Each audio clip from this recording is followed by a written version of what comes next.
페미니즘은 이제 우리가 운동 이전에 철학이라는 얘기죠. 근데 우리는 페미니즘 운동이라고 자꾸 하는 거죠. 다른 철학에서는 운동자를 잘 안 붙이는데 페미니즘은 ISM으로 끝나니까 이미 그거 사상이고 철학이란 말이 들어가 있는 건데도 자꾸 우리나라에서는 페미니즘 운동이라고 부른다는 거죠. 그거는 은연중에 그것을 철학의 범주에 포함시키지 않으려는 그런 의도도 있다. 이런 식으로 얘기합니다.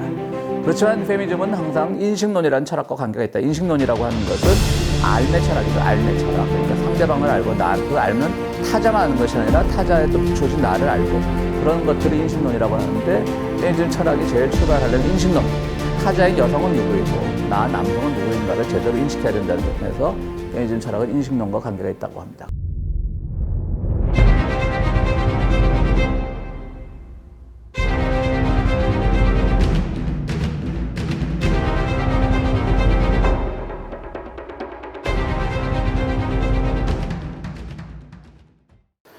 그다음 본래는 내가 주디스 버틀러를 한번 해보려고 그랬어요. 이분은 버클리 정치학과 교수인데 철학과 교수라기보다는 이제 페미니즘 하면 현대 페미니즘 철학자 중에 제일 유명한 사람이죠. 그래서 뭐 젠더의 조롱과 우울의 철학, 주디스 버틀러 읽기, 그다음에 안티고네의 주장 뭐 이런 책들 제가 갖고 있더라고요. 옛날에 이걸 하려고 좀 사모았었는데 근데 이분이 요즘 조금 나이 드셔서 그런지 오락가락해요. 생각이 좀 자주 바뀌고.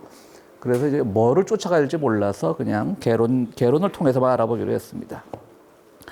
아마 주디스 버틀러가 이제 안티고네를 얘기해 놓으니까 우리 한국에 이명호라고 하는 분이 누가 안티고네를 두려워하는가 이런 책을 썼더라고요. 이건 뭐 각각이 어디 발표한 논문들을 이렇게 모아놓은 책이더라고요. 이것도 제목만 봤는데 괜찮더라고요, 내용이. 그 다음에 제가 제일 처음에 읽은 이 뭐 페미니즘 책이라고 할까? 록산 게이라고 하는 흑인 여성분인데 이분이 나쁜 페미니스트라고 하는 책이 있어요. 이게 약간 수필 형태인데 저는 이 책을 참 재미있게 봤습니다. 그러니까 이분은 이제 어떤 적대적 페미니스트가 아니라 이분 글 중에 제일 내가 기억에 남는 게 진공 청소기를 돌리다가 집에서 자기가 노래를 부르고 있었대요. 뭐 힙합 종류의 노래를. 정신을 차려보니까 그게 완전히 그 힙합이 다 그렇듯이 여성 폄하적이고 여성 조롱적인 가사의 노래였다는 거지. 자기도 모르게 흥얼거렸는데 정신 차리고. 근데 그게 뭐 어때 이런 거지. 그러니까. 그래서 책 제목이 나쁜 페미니스트예요.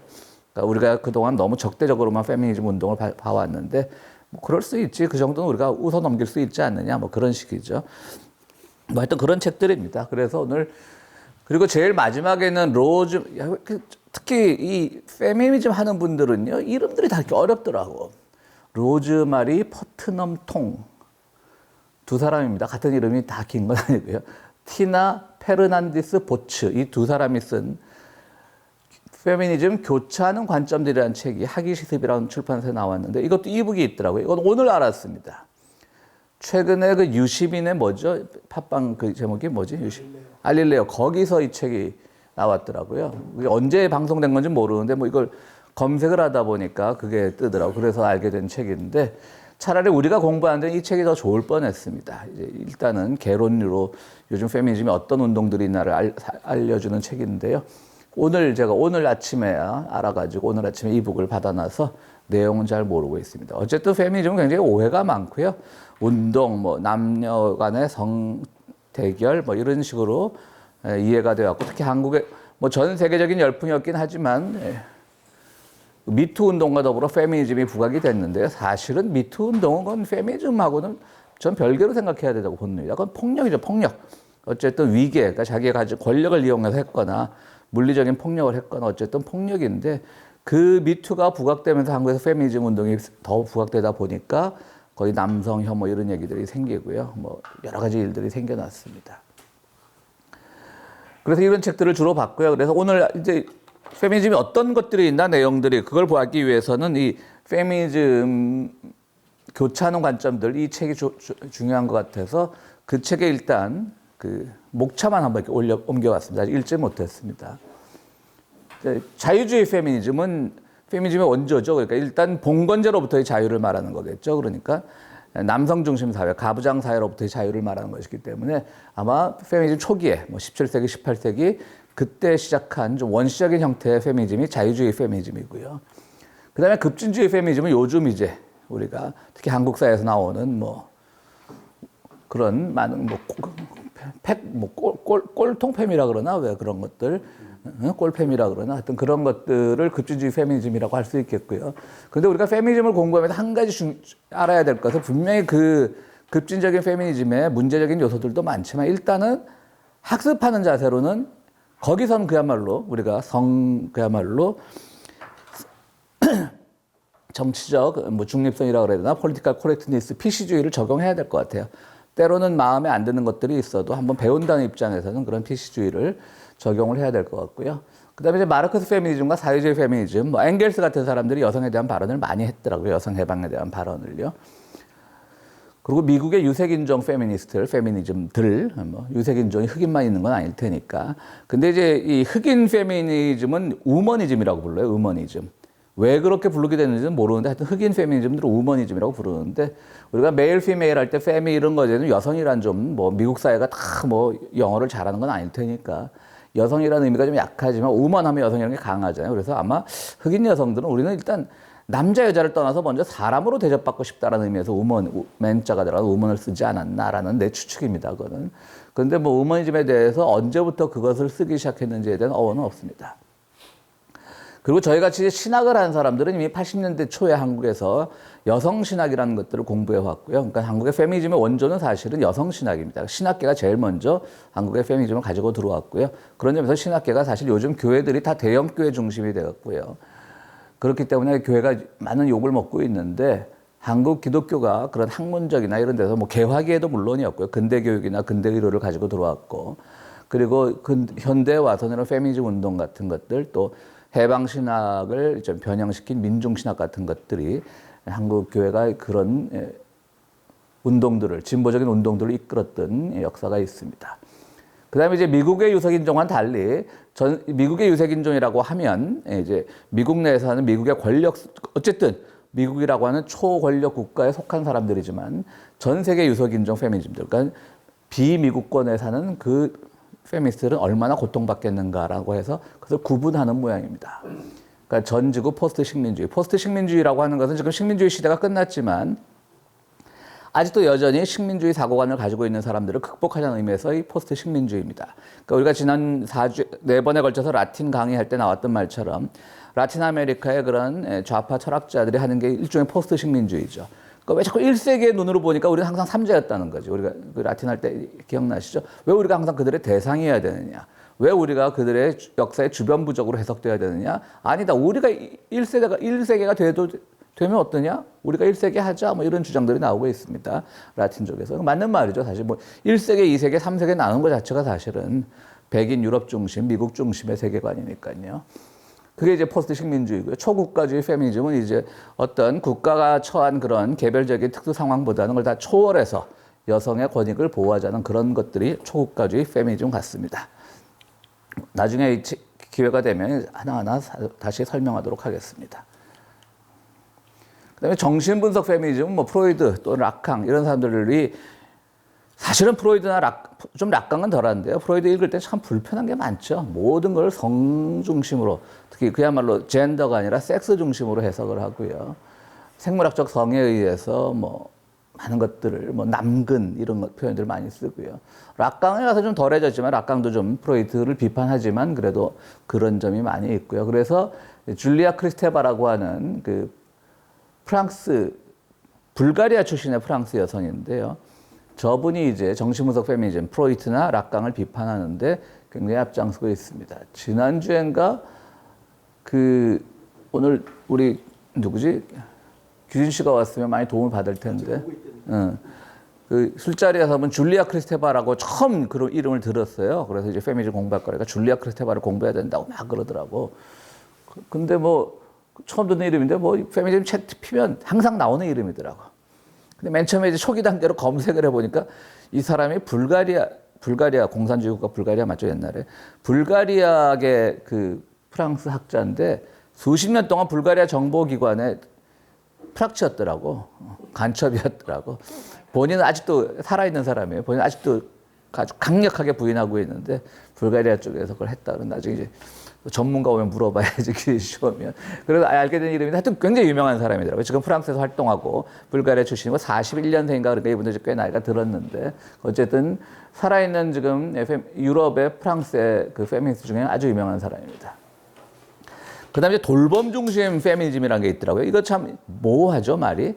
돌봄하면 뭔가 뭐 여자를 여전히 가사 돌봄의 위치로 보는 거 아닌가라고 하는 건데 뭐냐면 그러니까 페미니즘 안에서도 비판은 물론 많이 받는 건데 뭐냐면 남성 중심의 세계관은 항상 공격적이었다는 거죠. 그래서 여성 중심의 세계관이 결국 세계를 지배하게끔 하자는 거죠. 그러니까 돌봄의 세계관이.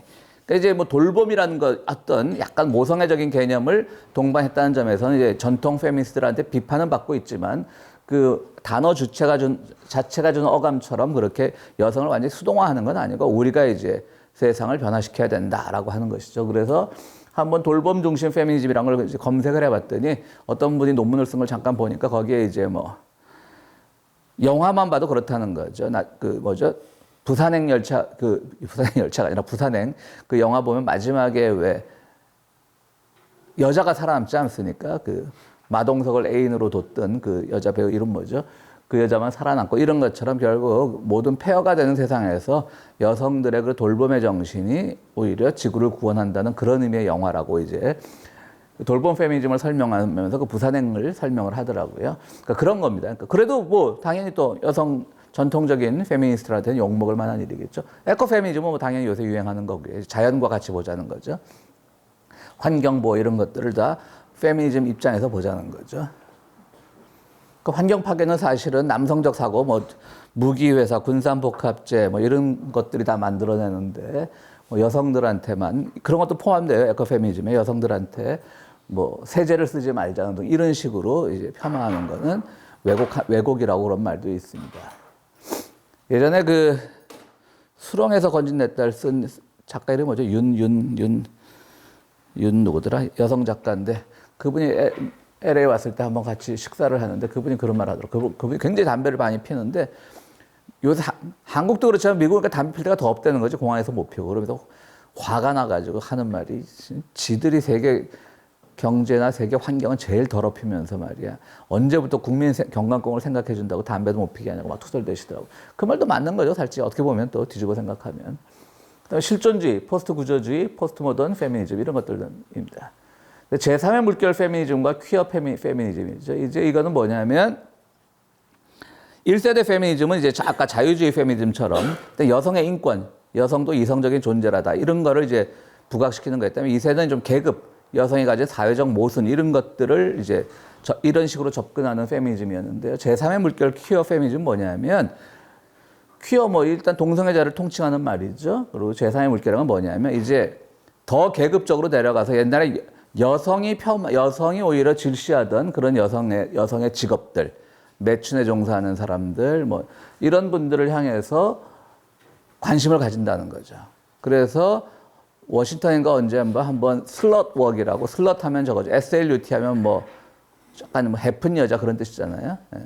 그래서 일부러 더 야한 옷을 입고, 왜냐하면 여성들이 늘 하는 말 있잖아요. 야한 옷을 입고 나면 남성들이 늘 하는 말, 그 영화 뭐죠? 어큐즈든가 피고인인가 거기 보면 그 배우 이름 뭐지? 어떤 바에 들어갔다 야한 옷 입었다가 그냥 강간을 당하는데 그때 미국 법원만 해도 왜 당신이 그런 남성 중심 바에 야한 옷 입고 들어갔느냐 그걸로 막 남성들을 무죄를 주려고 막 그랬던 거잖아요. 거기서 그 영화 배우 이름 뭐더라 갑자기 줄리아 로버츠도 아니고 어쨌든 있습니다. 그러니까 요즘에 페미니즘은 이제 그런 성소수자들과 함께하고 또 사회적으로 완전 약자들 뭐 매춘업에 종사하나 그런 슬럿 같은 사람들과 함께하는 거죠. 그래서 한 10년 전에 이것도 이제 한국의 퀴어 페미니즘을 찾아보니까 또 이런 게 있더라고요. 그 10년 전쯤에 기억나실지 모르지만 고대 의대생들이 어디 MT를 갔다가 고대 같은 여대생 하나를 뭐 강간은 아니지만 이제 옷을 다 벗겨놓고 사진까지 찍고 동영상도 촬영하고 그랬다가 결국 또 그 의대생들이 다 저거더라고. 또 뭐 유명 로펌 변호사 아들이고 그러니까 애들이 그렇게 겁이 없지. 그렇다고 결국 고대에서도 미적미적 하다가 그냥 퇴학 결국 시켰더라고요. 고대 의대에서. 그런 일이 있었습니다. 그때 이제 고대 앞에서 소위 말하는 미국의 슬럿 웍, 그러니까 걷는 웍이죠. 슬럿, 해픈 여자들의 걸음걸이라는 슬럿 웍 그 운동을 본받아서 잡년 페스티벌인가 그걸 했더라고요.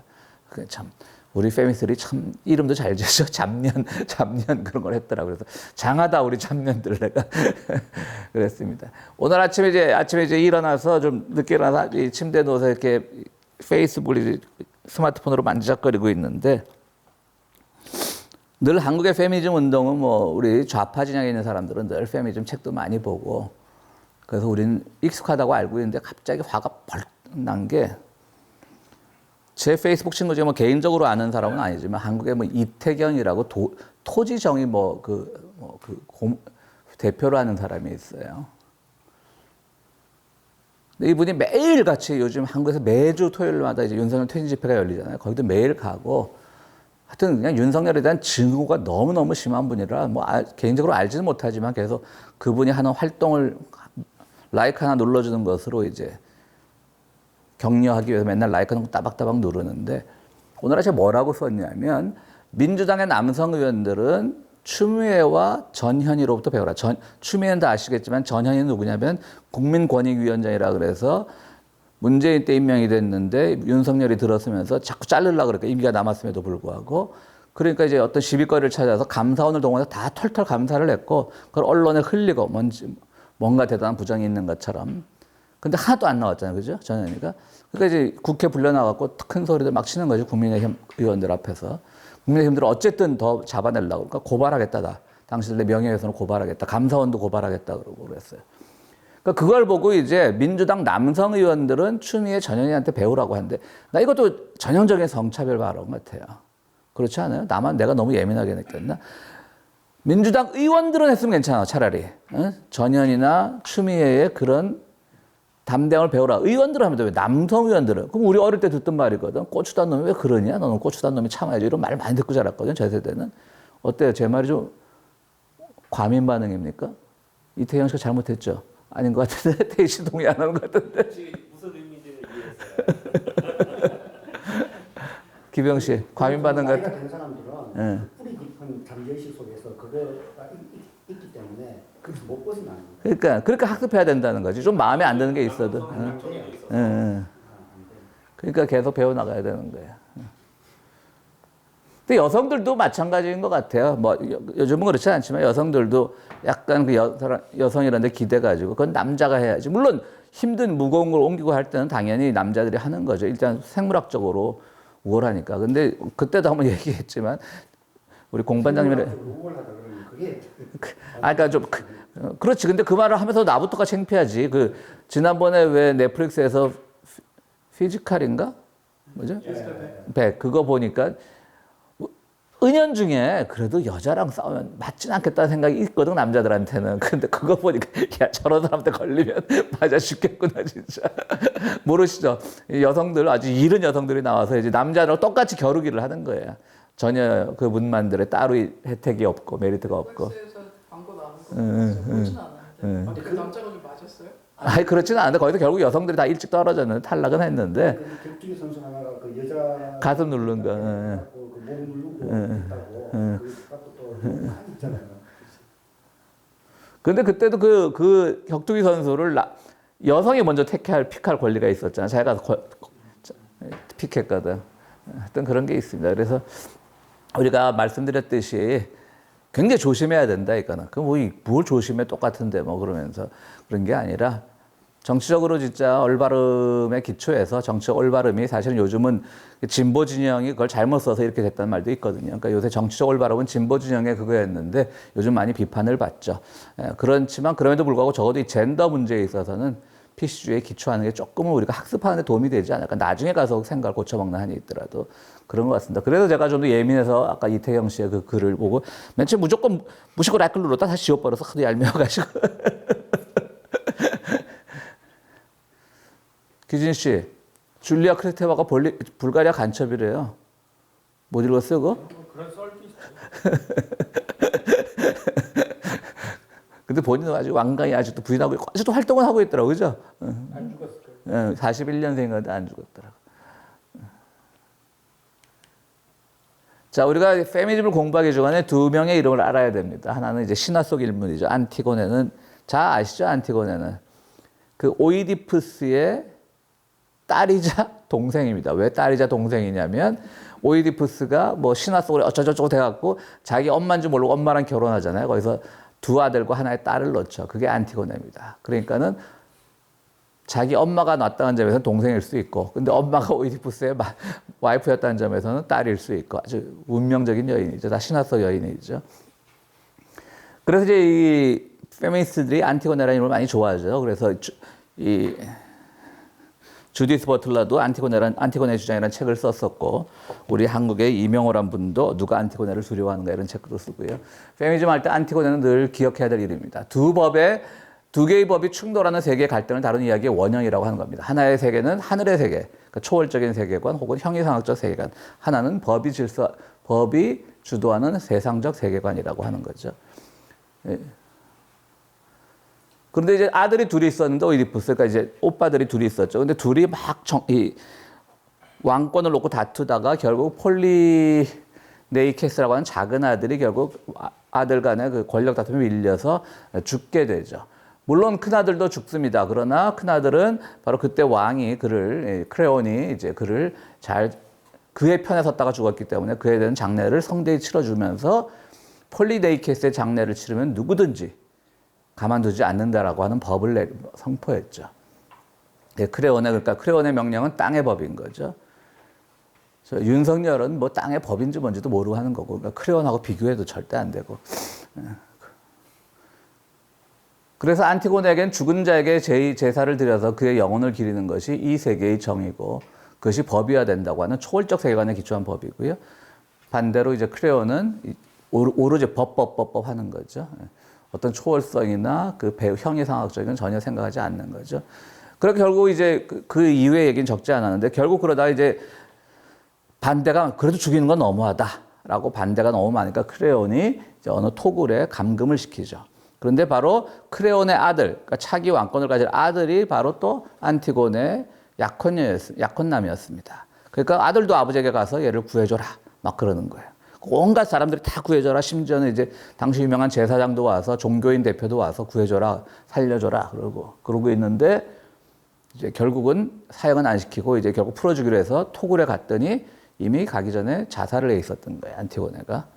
그리고 그 소식을 들은 크레온의 아들 약혼남도 자살을 하고 아들이 자살했다는 소식을 듣고 크레온의 아내 그러니까 왕비도 며느리와 아들의 죽음 소식을 듣고 자살하고 완전히 비극적으로 끝나버리는 거죠. 그래서 이제 안티고네를 놓고 어떤 페미니스트의 원조, 물론 신화적인 인물이지만요, 원조라고 이렇게 많이 생각을 하고요. 그래서 안티고네를 많이들 페미니즘에서 많이 동원을 합니다. 근데 주디스 버틀러의 안티고네 해석이 있는데 하나는 제가 갖고 있는 안티고네 주장이라는 책이고요. 이게 2000년에 썼더라고요. 안티고네는 친족 교란 이해가 있죠. 교란 됐잖아. 막 온갖 그야말로 속된 말로 개족보가 돼버렸잖아요. 결국 젠더 역전, 젠더 이제 남성이 여성 되고 여성이 남성 되고, 그러니까 뭐 성전환 수술을 한다는 말이 아니라 역할 같은 것들에서 모호한 퀴어 주체이며 안티고네의 매장 선언은, 그러니까 자기 작은 오빠를 매장하는 매장 선언은 크레온의 주권 질서에 반하는 공적인 저항이자 반동의 행위로 해석된다. 그러니까 페미니즘을 늘 반동으로 해석하던 이 주디스 버틀러의 입장을 제일 정확하게 표현한 거죠. 근데 2004년에 젠더 허물기에 가서는요, 이 젠더 허물기도 또 번역이 돼 있더라고요. 한국 책 번역은 잘 돼 있어요. 더 복잡해져요. 그래서 저는 주디스 버틀러가 좀 오락가락한다고 하는 게 이 부분만 아니라 여러 부분에서 좀 생각이 많이 바뀌고 그러시더라고. 무의식적 죄의식을 가진 복잡한 욕망의 주체로 무의식적 죄의식은 있겠죠. 어쨌든. 그러면 탄생 자체가 죄잖아요. 정말 자기 엄마를 엄마라고 불러야 돼. 뭐 아니면 참 누이라고 불러야 돼. 복잡한 욕망의 주체로 죄 고백과 처벌을 통해 욕망의 해방을 갈구한다는 거죠. 그러니까 이제 락강의 영향을 많이 받은 것 같아요. 락강을 비판하면서도 주디스 버틀러는. 여기까지는 말은 좀 어렵지만 무슨 말인지 아시겠죠. 그러니까 내가 죄를 지었어. 이거 처벌을 받아야 돼. 법을 어겨서라도 처벌을 받아야지 내가 어떤 스트레스가 해소될 것 같아. 약간 그런 피학적인 그런 욕망을 갈구하는 거죠. 해방을. 특히 이제 여기서 책을 안 읽어서 이제 요약해 놓은 것만 봐서 무슨 말인지 모르겠는데 책을 읽어보겠습니다. 앞으로. 안티고네와 크레온의 관계는 정신분석 상담실의 피분석가와 분석가의 관계로서. 그러니까 크레온이 분석가가 되는 거예요. 그리고 또 페미니즘 얘기랑 다르잖아. 페미니스트 하는 얘기랑. 전이와 역전이가 마구마구 뒤바뀐다는 거지. 일어나는 자아구성과 자기 제작의 관계로 나타난다. 그게 더 심해지는 거는 진짜 꼭 읽어봐야 되겠어요. 안티고네의 언어가 일종의 사랑 고백의 행위로 해석되는 거야. 크레온한테. 뭐지 이거? 꼭 읽어. 안티고네와 크레온은 적대적 대립 관계가 아니라 전이된 사랑의 관계가 된다. 무의식적 젠더 욕망이 발산할 가능성이 있다는 거죠. 자, 이거를 해석을 하면요. 그래서 이제 조금 더 제가 이 주디스 버틀러를 봤더니 이제는 이 사람의 주장을 한마디로 하면 이거예요. 그렇게 어려운 말 쓴 사람을 한마디로 정의해서 제가 좀 엉터리 해석일 수도 있는데 이제 남자 여자 따지지 말자는 거지. 동성애 이성애 따지지 말자는 거지. 그 모두가 양성애자가 돼야 되냐? 그게 아니라 누구든지 그냥 남자든 여자든 끌리는 사람하고 섹스하는 게 그게 사랑이고 그런 것 같아요. 어? 그리고 그 중에 누가 좀 더 주도적 능력을 가진 사람이 있으면 그 사람이 뭐 남성성을 발현하는 거고 그 여성이 됐을지라도 남성이 됐을 때로 여성성을 발현할 수 있는 거고 젠더가 자꾸 전이 되는 거고 남성 여성이 무슨 구별이 있냐는 거죠. 그걸 말하는 것 같아요. 그러면서 전이 된 사람과 관계, 전이와 역전이가 일어난다는 게 그 말이거든요. 그래서 무의식적인 젠더 욕망, 자꾸 그 젠더 욕망을 자꾸 자기가 나는 지금 남자가 되고 싶어. 난 여자가 되고 싶어. 여자 역할을 하고 싶어. 남자 역할을 하고 싶어. 막 이런 것들이 무의식적으로 마구마구 부딪힌다는 거죠. 그런 것 같아요. 읽지는 않았습니다, 제가. 근데 이 요약문만 보면 그런 것 같습니다. 근데 다른 책을 보니까 좀 그런 부분이 있더라고요. 그래서 굉장히 급진 페미니스트로 구분이 됐는데 주디스 버틀러는 요즘 와서 또 급진 페미니스트들한테 좀 욕을 먹더라고요. 여성성이란 게 뭐냐? 그걸 전혀 주장하지 않으니까 버틀러가. 그런 게 어디 있어? 똑같은 거야 그런 거예요. 최근에 번역된 중에 암컷들이라는 책이 있습니다. 암컷들. 그 공반장이랑 잘하는 이상희 교수가 자기 페북에서 서평을 썼던데 그분도 이제 그 자기도 추천을 했는데 추천자의 큰 자기 이름이 나오지 않고 페미니즘 책인데 진화생물학적 책인데 그 페미니즘적인 책인 거죠. 그런데 그 이대 이제 특임 교수로 있는 최재천이라고 왜 생물학 일반서를 잘 쓰는 분 있지 않습니까? 대중교양서처럼 잘 쉽게 쓰는 분. 그분의 이름은 크게 들어가고 이상희 교수의 이름은 적게 들어갔다고. 근데 나중에 그 페북을 삭제한 것 같더라고 그 말을. 근데 그걸 또 사봤어요 제가 암컷들을. 근데 그분도 자꾸 헷갈려서 이상희 교수가 쓴 책으로 이상희 교수가 쓴 책은 아닌데 그 페북을 보고 샀기 때문에 자꾸 헷갈리는데 그 책도 뭐냐면 암컷들이 이제 책 원제는 비치예요. 비치. 우리가 써놓 비치 할 때 그 비치, BITCH. 그 책에서 말하는 거는 다윈이 틀렸다는 거지. 다윈도 당시에 그 빅토리아 왕조 시대에 활동하는 과학자였기 때문에 생물학자였기 때문에 그 빅토리아 시대는 엄격했잖아요. 성윤리 같은 게 완전히. 그러다 보니까 거기서 항상 남성 중심, 여성은 뭐 현모양처 우리말로 하면 그런 게 막 국가적으로 강조되던 사회에서 했기 때문에 우리가 흔히 말하는 남성은 우월한 지위를 가지고 있고 남성은 사냥하러 나가서 가져오면 여자는 아이를 돌보고 그 남성의 사냥터를 기다리면 그걸 요리를 하고 남성을 맡고 하는 수동적 존재라는 것이 다윈서부터 만들어졌는데 이 암컷들 보면 그런 거 없다는 거지. 물론 이제 여러 가지 생물에 한해서 그런 것들만 이제 했겠죠. 그러니까 암컷들이 주체가 되는 그런 것들을 했는데 그러면서 그 암컷들의 내용도 결국은 젠더 구분 그런 거 하지 말자. 뭐 남성은 이렇게 여성이 이렇게 왜 이렇게 구분하냐. 그게 뭐 의미가 있냐. 그렇게 결론을 내더라고요. 그 책도. 약간 그런 거 보면 저기 버틀러의 그런 젠더 허물기에서의 내용과 거의 비슷한 거죠. 자, 어떻게 생각하십니까? 한국에서 그와 그녀가 구별 안 됐었습니다. 그와 그녀를 제일 처음 구별하는 사람은 작가 김동인입니다. 김동인이 근데 그게 또 유명한 친일파잖아. 일본에서 그 피녀지 우리 식으로 읽으면 피녀. 일본의 그녀. 그 원래 일본에도 카누소가 없다가 영어를 들어오면서 그랬다 그러더라고요. 그리고 이제 김동인이가 제일 처음 쓴 거지. 그리고 이제 존 스튜어트 밀은 이제 우리가 잘 아는 뭐 공리주의 우리가 그냥 기초적으로 공리주의자 하면 존 스튜어트 밀 많이 외웠잖아요 고등학교 때. 근데 이 사람이 쓴 책 중에 여성의 종속이라는 책인데 책 제목을 보면 굉장히 여성 폄하적인 책 같은데 아니라 여성의 해방을 설명한 책이라고 합니다. 여성 억압은 여성을 지배하고자 하는 남성들의 강렬하고 뿌리 깊은 감정 외에 정당한 이유나 근거 없이 이루어져 왔다. 이런 말을 당연한 말인데 존 스튜어트 밀이 처음 한 거예요. 그러니까 얼마나 뿌리 깊은 그런 남성 중심 사상이 있었는지. 자유와 평등의 추구는 선언적 진리며 공공의 이익을 위한 형우가 아니라면 어떠한 법적 처벌도 용납할 수 없다. 그런데 남성의 여성 지배라는 제도는 이러한 선언적 진리에도 어긋나며 공공의 이익, 그러니까 공리주의죠, 공리주의. 공공의 이익이라는 목적을 위한 수단으로서도 적절하지 않다.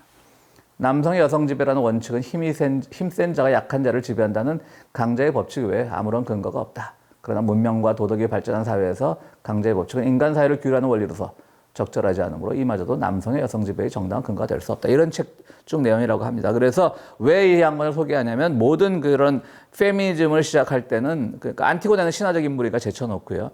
일단 어떤 페미니즘 책도 존 스튜어트 밀부터 시작하더라고요. 그래서 이 책은 그런 비판을 좀 의식했는지 그냥 우리 여성의 권리나 이런 성차, 우리의 자기 성찰을 위해서라도 남성 철학자를 인용하는 것 자체가 페미니즘에 어긋나지 않는다라는 그 글을 실었더라고요. 이분도 서문에. 그러니까 아마 꼭 존 스튜어트 밀이 들어감으로 인해서 페미니즘의 선도도 첫 문도 존 스튜어트 밀이 열었구나. 그런 것을 남녀의 구분으로 재단하지 말자. 이런 취지로 얘기를 한 것 같아요. 어쨌든 모든 페미니즘 책에는 존 스튜어트 밀이 제일 처음 들어가고 있습니다. 그런 것들을 이제 그래서 하여튼 뭐 안티고네와 존 스튜어트 밀 이런 분들은 페미니즘을 공부하는데 아주 기본적으로 알아야 될 분이라는 얘기죠. 이 책의 서문 1장입니다. 우리가 주교재로 삼으려고 했던 이 책의 서문 1장인데요. 그걸 이제 몇 가지 키워드로 서문을 이제 해보면, 페미니즘은 이제 우리가 운동 이전의 철학이라는 얘기죠. 근데 우리는 페미니즘 운동이라고 자꾸 하는 거죠. 다른 철학에서는 운동자를 잘 안 붙이는데, 페미니즘은 ISM으로 끝나니까 이미 그거 사상이고 철학이란 말이 들어가 있는 건데도, 자꾸 우리나라에서는 우리도 페미니즘 운동이라고 부른다는 거죠. 그거는 은연중에 그것을 철학의 범주에 포함시키지 않으려는 그런 의도도 있다. 이런 식으로 얘기합니다. 그렇지만 페미니즘은 항상 인식론이라는 철학과 관계가 있다. 인식론이라고 하는 것은 알매 철학이죠. 알매 철학. 그러니까 상대방을 알고 그 알면 타자만 아는 것이 아니라 타자에 또 비추어진 나를 알고 그런 것들을 인식론이라고 하는데, 페미니즘 철학이 제일 출발하려면 인식론. 타자인 여성은 누구이고 나 남성은 누구인가를 제대로 인식해야 된다는 점에서 페미니즘 철학은 인식론과 관계가 있다고 합니다. 그 다음에 현상학. 현상학이라는 학문은 인식이고 뭐 다 현이상학을 다 집어치고 지금 나타난 현상을 가지고 구분하자는 거죠.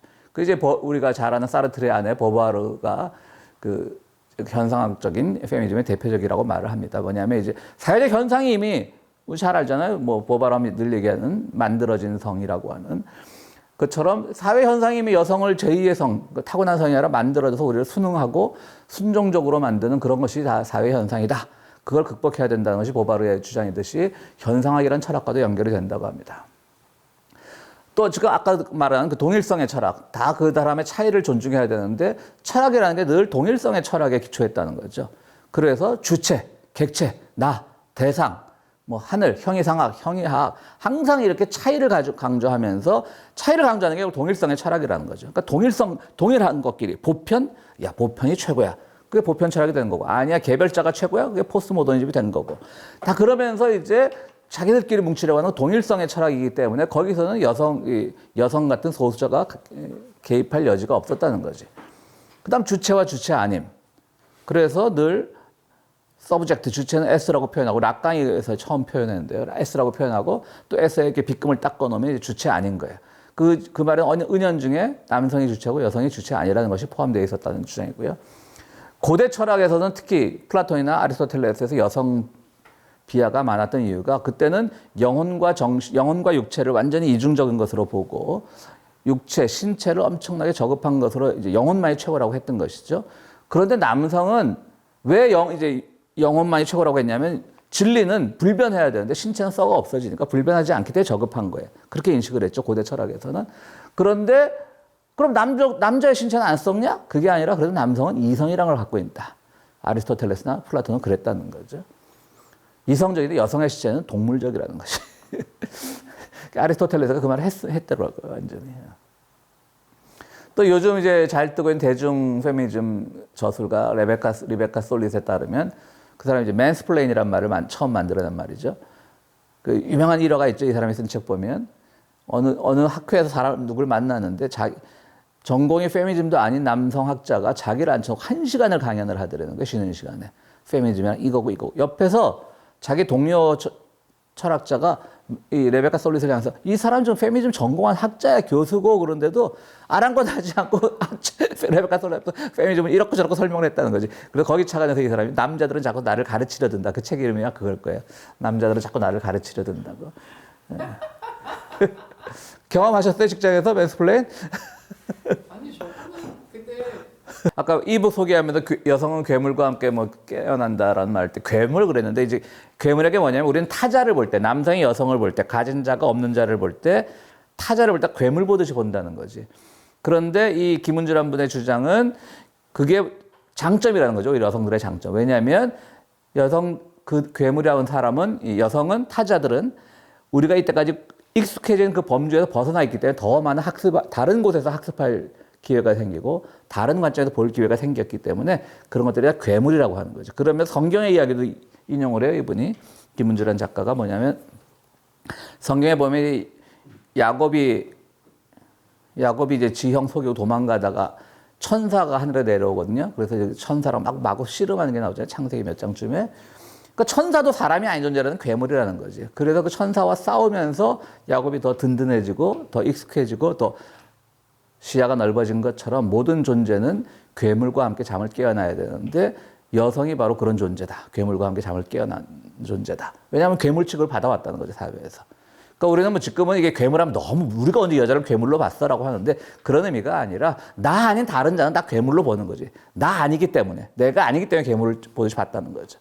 그런데 그 괴물의 세계관이 더 풍성할 수 있다는 말에서 괴물이란 말을 굉장히 선호하더라고요. 그래서 이 페미니즘에서는 물결이란 말을 굉장히 선호하던데요. 제일 웨이브란 말이죠. 웨이브란 말. 제일 물결은 여성도 이상적 인간이다. 이성적 인간이다. 그러니까 우리도 인간이다라는 주장이 있었고요.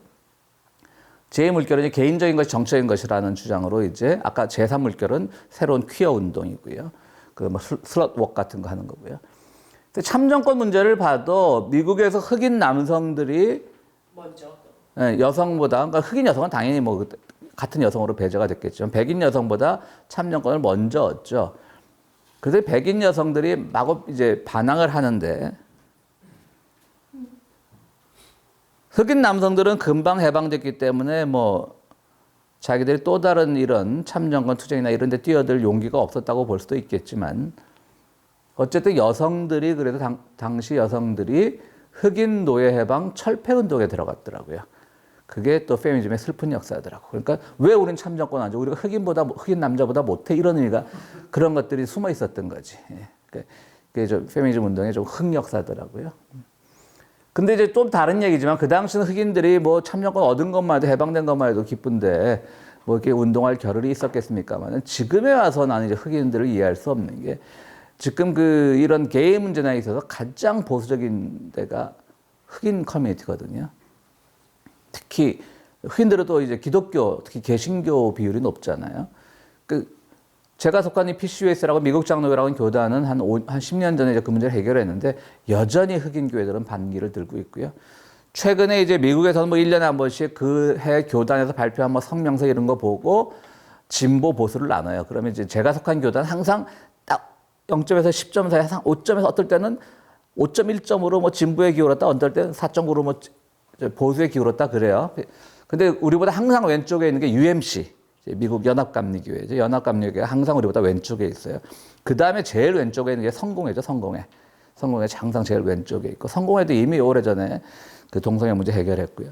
근데 UMC가 이번에 동성애 문제로 완전히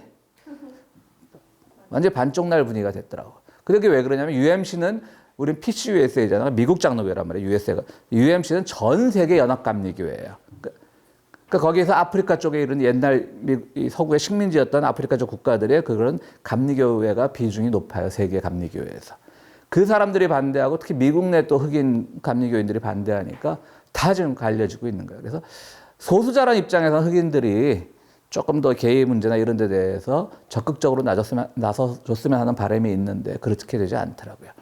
그럼 이미 그들은 이제 미국 사회에서 소수자가 아니라는 것인지 뭐 이렇게 되면 또 약간 흑인을 차별하는 발언들을 할 수 있겠지만 이미 그들은 이제 소수자의 그런 자기들의 그걸 다 잃어버렸는지, 그리고 때에 따라서 소수자 행세를 하는 것은, 그러니까 굉장히 오해가 있는 발언이지만 조심스럽게 하는 말이지만 그런 건 아닐까 하는 그런 생각도 들더라고요. 좀 더 흑인 공동체가 이런 게이 문화나 이런 데서 좀 더 적극적으로 나서줬으면 하는데 그게 잘 안 되더라고요. 그리고 이제 들레즈 잠깐 소개해요. 이 책에서 들레즈는 철학은 생성하는 사유, 어리석음으로도 벗어나는 배움의 운동이라고 들레즈가 말을 했다 그러죠. 그래서 철학은 동일자를 확인하는, 아까 말했듯이 A는 A다라는 거는 A는 B가 아니다라는 말과 같거든요. 철학이 그런 거예요. A는 A다라고 하는 말은 A는 B가 아니다라는 말과 같은 거죠. 그걸 확인하는 게 아니라 새로운 개념을 창조하고 새로운 사유의 방법을 증가시키는 방법이다라고 들레즈는 얘기했습니다. 그래서 우리가 뭐 들레즈 공부할 때 기억나시겠지만 제형토화, 그러니까 이때까지 알던 개념, 뭐 사랑이라고 하는 개념이 있으면 그것을 우리는 나눠가지고 뭐 남녀간의 사랑 뭐 이런 사랑 하는 게 아니라 사랑의 그 방법이나 이런 것들도 한번 다시 설정을 해보자. 그래서 재영토하고 결국 우리 재영토화가 성공하면 기존에 알고 있던 개념으로부터 완전히 탈영토하자, 벗어나자라고 하는 탈영토하고요. 그다음 리좀이란 말이 있죠. 리좀이란 말은 우리가 뭐 들레즈 할 때 기억나시죠? 이 뿌리가 자라서 이 줄기가 있으면 줄기가 땅에 닿았을 때 그 줄기부터 요즘 한자로 뭐 착종이란 말들 많이 쓰던데 줄기에서 또 뿌리가 자라는 거예요. 그런 나무의 형태가 있다 그래요. 그걸 리좀이라 그러는데, 그러니까 이제 뿌리 하면 항상 뿌리, 뭐 족보도 뿌리고 남성 중심도 뿌리고 뭐 사상에는 형이상학도 뿌리고 막 이런 뿌리 중심의 세계관을 벗어나서 줄기가 새로운 뿌리를 만들 수 있다는, 그게 이제 리좀인데요. 들레즈는 그런 얘기를 해서 그것이 또 페미니즘 철학자들이 좋아하는 사람이다. 이제 그런 질문은 없더라고요. 이 책에서 그런 해답은 없더라고요. 그럼 들레즈도 페미니즘 철학자로 봐야 되나? 좀 그런 의문이 들더라고요. 근데 그런 데 대해서는 문제의식을 갖지 않았던 것 같아요. 몇 분이에요, 시간? 오늘? 8시 3분. 자, 잠깐 쉬어가는 의미로 잠깐 쉬운 말을 잠깐 보겠습니다. 그러니까 참 옛날 사람들이 참 쇼펜하우어가 이런 말을 했답니다. 여자란 머리카락은 길어도 사상은 짧은 동물이다. 그러니까 이게 최근의 학자들 다 18세기 이후 학자들이잖아요, 그죠?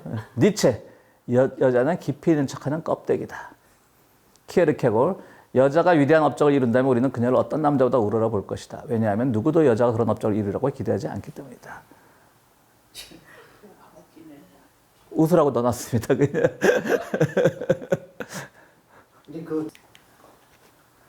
자, 이제 페미니즘의 역사를 보겠습니다. 페미니즘의 기원, 프랑스 혁명기의 여성들. 그러니까 프랑스 혁명이 굉장히 역할을 많이 했더라고요. 그래서 이제 규진 씨가 많이 도와줘야 돼, 이제 페미니즘 강의할 때. 술자리에서만 자꾸 아는 척 하지 말고 여기서 좀 아는 척 그래.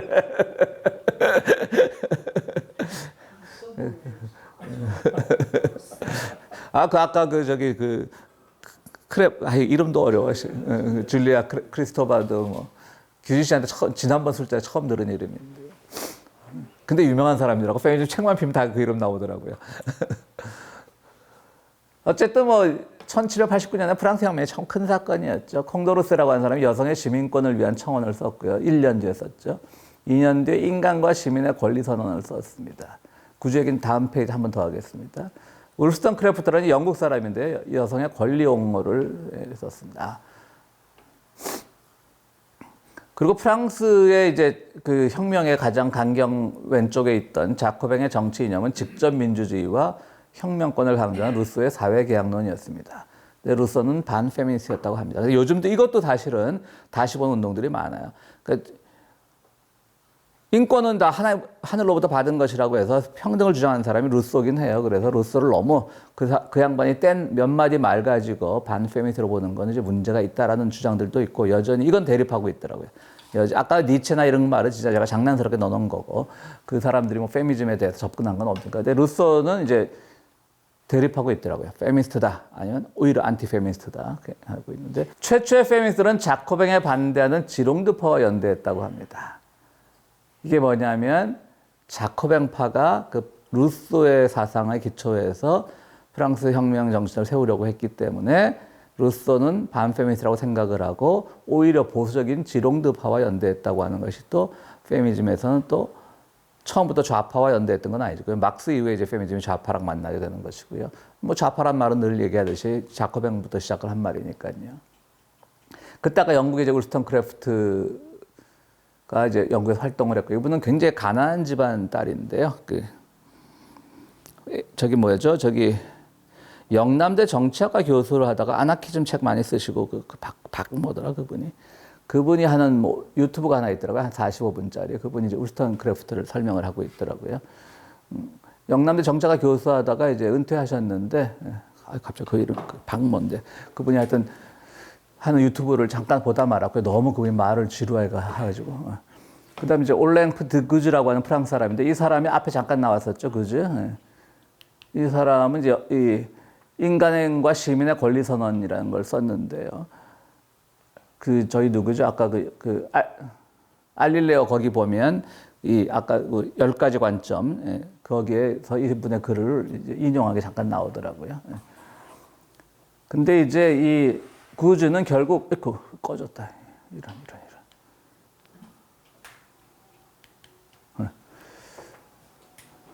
구즈는 결국 여성은 단두대에 오를 권리만 있는 것이 아니라 연단에 오를 권리도 있다라고 했다는 거죠. 그러니까 이제 그 자커뱅도 이제 진보적인 혁명 이념을 기초했지만 여성을 엄청 무시했다 그래요. 그러니까 지롱도파랑 붙었겠죠, 페미니스트들이. 그리고 연단에 세우지를 않았다는 거죠, 여성들을 혁명의 그 시기에. 그러니까 구즈라고 하는 사람이 그걸 선언했다가 결국 단두대에 오를 권리가 있는 만큼, 그러니까 여성들을 쉽게 사용시키니까 또 연단에 오를 권리도 있다 그랬는데, 결국 1년 뒤에 자코뱅이 정권을 잡고 있던 혁명정부에서 단두대에 올려서 죽었어요. 그러니까 참 험난한 길을 걸어온 거예요. 페미니즘들도. 진보 세력과 이렇게 하나가 되기까지는 엄청나게. 사실 지금도 한국에 보면요, 그 NL 계열의 노동운동 쪽에 보면 그들 그 잡지 같은 거 보면 페미니즘에 대한 아주 묘한 그런 아직도 무시가 있습니다. 그리고 약간 PD 계열의 레디안이라고 하는 웹사이트가 있는데, 한국 사람들, 그러니까 이제 빨갱이란 말이지, 레디안이란 말이에요. 그거기 보면 아주 거기 페미니스트 자료들이 많이 있더라고요. 그리고 이제 페미위키라고 아시죠? 위키백과 있고, 이거 나무 위키가 있는데 페미위키란 게 있습니다. 페미위키 보면 모든 이제 역사를 페미니즘 관점에 쓴 겁니다. 거기도 이제 잘 어울립니다. 거기도 재밌는 거 많습니다. 페미위키 봐도. 거기에 제일 재밌는 거는 평화의 교회 역사도 페미위키에 올라가 있습니다. 우리 페미위키에 아주 열렬한 이용자가 우리 교회 요즘은 떠났지만 김용호 장로기 때문에 그 양반이 목사님 우리 교회 역사 페미위키 올릴까 해서 오케이. 하여튼 그렇습니다. 그래서 좀 아까 흑역사도 있었지만 또 이런 슬픈 역사도 있습니다. 울스턴크래프트는 영국 사람인데요. 교육과 진로, 경제 참여, 성평등과 가정생활, 법적 보호와 인권, 정치적 참여와 리더십 이런 것들을 많이 강조를 했고요. 굉장히 가난한 집에서 자라가지고 교육도 제대로 못 받는데 혼자 독학으로 이런 이제 서구 페미니즘 역사를 얘기할 때 또 그 다음으로 많이 나오는 이름이기도 합니다. 울스턴크래프트. 아까 말씀드렸듯이 박 교수가 하는 유튜브에도 한 45분짜리 강의가 있더라고요. 첫 번째 남편은 이제 그러니까 미국인하고 결혼을 했는데, 거기서 이제 딸을 놓다가 딸이 사산이 돼가지고 딸이 죽었습니다. 그러다가 이러저런 이유 때문에 이제 이혼을 하고, 근데 이제 이 양반도 흑역사가 있는 게 자살을 시도를 했었습니다. 그러니까 딸을 잃고 나서 그런 건지. 그래서 이제 안티 페미니즘 쪽에서는 무슨 여자가 자식 하나 잃고 남편한테 버림받았다고. 그러니까 버림받았다는 것도 사실은 반 페미니즘 용어이긴 하지만 그렇다고 자살을 하냐, 그렇게 비판하는 사람들도 있더라고요. 자살 시도만 했습니다. 죽지는 않고. 그러다가 이제 두 번째 이제 무정부주의 운동의 선구자인, 그러니까 아나키스트 선구자인 철학자 윌리엄 고드윈과 결혼을 했습니다. 그래서 거기서 난 딸은 태어나자마자, 근데 이번에 엄마가 죽어버렸습니다. 울스턴크래프트가. 그러니까 거의 뭐 사생아처럼 자랐는데, 그 딸이 바로 프랭켄슈타인의 저자 메리 셀리가 그 딸입니다. 그러니까 아버지의 성을 따른 것이 아니라 이제 메리 셀리도 셀리 성을 라스엠으로 가진 그 당시 뭐 음악가였던가 누구랑 결혼을 하면서 이제 메리가 됐는데, 엄마 이름은 그대로 따왔네요. 메리 울스턴크래프트니까. 그래서 이제 프랭켄슈타인의 이제 책을 썼습니다. 프랭켄슈타인 유명하잖아요. 그러니까 그런 것들도 이제 괴물이잖아요, 괴물. 그래서 김은주라는 사람도 괴물이라는 말을 선호하는 거예요. 프랑켄슈타인이 괴물은 아니죠. 괴물을 만드는 사람이지만. 어쨌든 무슨 말을 하려고 그랬더라? 네, 그렇습니다. 어쨌든 뭐 잊어먹었다. 그 말 하려고 그랬다. 그래서 죽고 나서 윌리엄 고드윈이 책을 하나 썼습니다. 울스턴크래프트와 이제 살던 결혼 생활을 회고하면서 책을 썼습니다. 근데 그 책의 평가도 완전히 양분되어 있습니다. 하나는 치사한 자식 지 마누라 죽었다고 지 마누라랑 결혼 생활을 험담을 써놨냐라고 하고, 근데 아까 내가 말한 그 크래프트를 설명한 그 유튜브에 보면 그 책을 읽어보면 사실 그런 내용이 아니라는 거지. 그냥 그 당시에 있었던, 그러니까 그 당시 부부 생활에선 가능하지 않았던 일들, 아까 말했던 뭐 가사 분담이나 이런 것들, 예를 들어서 뭐 그런 내용이 나오는지 안 나오는지 모르겠지만, 뭐 네가 음식 좀 접시 주면서 야 음식 좀 배분해 뭐 이러면 당연히 크래프트는 네가 해 그랬겠지, 이런 말을 다 썼겠지 그 책에다가. 근데 독자들이 이거를 이제 남편이 죽은 마누라 욕한 걸로 읽었거든요. 근데 그걸 자세히 읽어보면 꼭 그런 게 아니라 그 당시에 있었던 일을 그대로 기록한 거라 그래요. 그러니까 한편으로는 이제 윌리엄 고드윈이 완전히 죽은 아내를 완전히 폄하하는 책을 쓴 치사한 인간으로 보는 견해가 있고, 또 한쪽에서는 그냥 그게 뭐 그래 그냥 있는 그대로 쓴 건데 뭐 그런 얘기도 있더라고요. 모듈린 평등 갖다 그가 우리 프랑스인들 독일이건 이제 반페미스리 쓴 글이고요. 뭐 중요한 거 아니고요. 요게 이제 바르세유 행진이라고 하는 10월 7일인가 여기 10월 3일 5일인가에 이제 여성들 한 3천 명이 무기를 탈취하고 바르세유 궁으로 쳐들어가는 겁니다. 근데 그림 이건 근데 화가가 아니고 당시부터는 사파였던 것 같습니다. 그래서 화가 이름이 남아있지 않더라고요. 근데 이 여성 보면 이제 이 여성은 부르주아 여성인데 억지로 끌려갔다는 거지. 여기 우리 데모에 참여 안 하면 큰일 날 것 같으니까. 그런데 이렇게 했음에도 불구하고 아까 구주는 단조돼서 죽었지. 뭐 자코뱅은 여성들을 폄하했지. 뭐 근데 그런 거 보면 우리 왜 80년대 초에 학생운동권에서도 여성들이 엄청 사실 다 지나고 이제야 말할 수 있다지만 엄청 성적으로 소비된 건 있었거든요. 그러니까 그때 논리는 그거였지. 남성 중심적이 아니라 일단 민족 해방을 하는 데 있어서 그러니까 이제 그 소위 말하는 여성의 순결이라는 게 얼마나 그게 또 말도 안 되는 개념입니까? 그런데 어쨌든 그 순결이라는 그 개념 때문에라도 왜 우리가 그 육신의 순결에 집착해야 되냐는 논리가 그 당시에 있었던 건 사실이죠. 그렇기 때문에 원치 않아도 뭐 관계를 가지고 때로는, 왜냐하면 혁명전사로도 거듭나기 위해서. 그래갖고 그 누굽니까? 그 우리 성고문 권인숙 그분 그 새끼 이름 뭐지? 문기동? 문기동이지. 그러니까 그 놈들이 그거를 어느 정도 정보를 입수했기 때문에 이제 권인숙 선생을 이렇게 몰아붙였던 거지. 그러다 된통 당한 거지 그 놈들은. 어쨌든 그 혁명 정신이 지금 지한테 그럴까 봐. 아이고. 어쨌든 뭐 그런 것들이 이제 자꾸 남고, 그래서 이제 저는 그래서 오히려 이런 윤석열 정부를 보면서 한번 한국의 그 좌파 진보 세력들이 한번 아주 깊게 한번 깨우치고 반성을 해야 되는 부분도 없지 않아 있어요. 한국의 진보 세력들 중에서도 이 맨스플레인 같은 성격이 강하거든요. 이건 맨스플레인이 아니라 그야말로 위플레이지. 우리가 다 설명해야 돼요. 역사는 이런 거고 역사 어느 방향으로 흘러가야 돼. 그럼 그것까지 좋다는 거야. 그럼 거기서 추후에 흔들림도 없이 그런 식으로 살아줬으면 되는데 그게 아니니까. 그러니까 이제 하나만 삐끗해도 욕을 더 먹는 거죠. 그러니까 우리가 그걸 경험했을 때 니들은 더 해먹으면서 왜 우리가 조금 해먹었고 우리한테 분노의 화살을 돌리느냐, 이런 반응은 맞지 않는 거죠, 사실. 그들이 우리에게 기대했던 건 그 정말 흠결 없는. 그러니까 옳다 그르다를 떠나서 어쨌든 한국에서 오래 활동하던 일본 기자 하나가 책을 썼어요. 한국은 하나의 철학이라고. 그게 좌파 우파에 다 그냥 서로 비판하더라고. 근데 내가 보기에는 다 비판받을 점도 있는데 너무 한국에서는 철학적인 기준이 우세하다는 거지. 정치는 정치 나름대로 약간 개판되는 것도 있어야 되는데, 근데 그 철학을 우선시했던 것은 한국의 진보 세력들이 사실 도덕적 우위에 있었던 건 맞잖아요, 우리가 어쨌든. 근데 그 과정에서 페미니즘의 인식이 제일 늦었고, 아까 말했듯이 아직도 인식이 안 된 분들도 있고, 거기서 조금만 삐끗하면 그냥 이제 기다렸다는 듯이. 그러니까 한국의 보수가 이 바보들이 아니더라고요. 우리가 문재인 정부 초기만 해도 이해찬도 그런 말도 했잖아요. 우리가 50년 집권한다고. 근데 그때만 해도 인재들이 넘쳐났잖아요. 그냥 뭐. 진짜 그때 이재명은 그 인재 축에도 못 끼웠잖아. 그냥. 안희정, 뭐 또 누구 있었습니까? 뭐 그다음 그 비서하던 그 김경수, 뭐 인재들이 넘쳐났지. 뭐. 이재명, 박원순, 뭐. 사실 그때 민주당에서 노회찬을 이쪽으로 끌어올리는 흐름도 있었고요.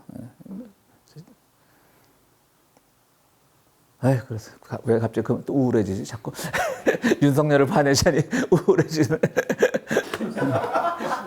너무 열심히 했구나. 끝내겠습니다. 예, 수고들 하셨습니다.